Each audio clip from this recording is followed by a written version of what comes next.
Crash in stock market एक America की black Friday sale की तरह है। जो आम इन्वेस्टर जो सेल करेगा वो कभी वेल्थ नहीं क्रिएट कर पाएगा। तो मुझे लगता है कि crash is the biggest buying option.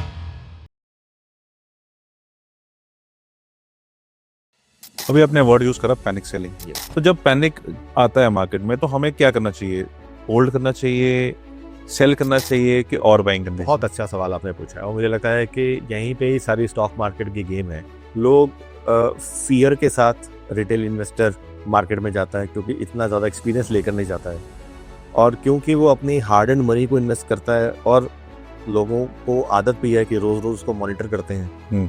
तो जैसे ही कुछ गिरावट आती है, देखते हुए तो अच्छा लगता है, ऊपर बढ़ते हुए गिरावट आती है तो एक पैनिक हो जाता है कि पता नहीं मेरी ओरिजिनल इन्वेस्टमेंट भी बचेगी कि नहीं बचेगी।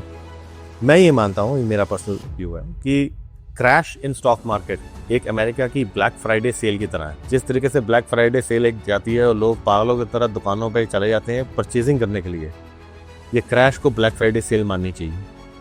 इसमें बाइंग ऑप्शन ही है, सेलिंग ऑप्शन नहीं। स्मार्ट इन्वेस्टर इसमें बाई करेगा। एक जो आम इन्वेस्टर जो सेल करेगा वो कभी वेल्थ नहीं क्रिएट कर पाएगा।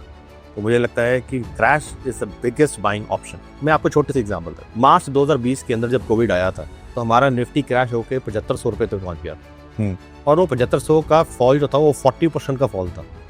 अचानक 40% का फॉल आया, राइट। और 40% का फॉल इस करके नहीं आया कि अचानक कोई चीज़ नीचे से उड़ गई, वो पैनिक सेलिंग थी। लोगों ने सोचा कि पता नहीं दुनिया ही खत्म हो जाएगी अभी से, अब तो दुनिया बचेगी ही नहीं। जो पैनिक इन्वेस्टर थे, नर्वस इन्वेस्टर थे, उन्होंने ताबड़तोड़ सेल करना शुरू कर दिया। मार्केट गिरती गई और 7500 तक पहुंच गई। लेकिन जो स्मार्ट इन्वेस्टर्स थे उन्होंने उस 7500 के पॉइंट के ऊपर ही माल उठाना शुरू किया। और आप देखिए कि वो मार्केट आप 3 साल के अंदर, 4 साल के, 3.5 साल है, आज हम 25,000 के आसपास टच कर रहे हैं। वो 7500 2020 के अंदर थी। जिसने 7500 के पॉइंट के ऊपर परचेजिंग कर ली होगी, आज वो कहाँ पे पहुंचा होगा? वो लगभग 4 गुना, 3.5 गुना पैसा अपना कमा चुका होगा, बना चुका होगा।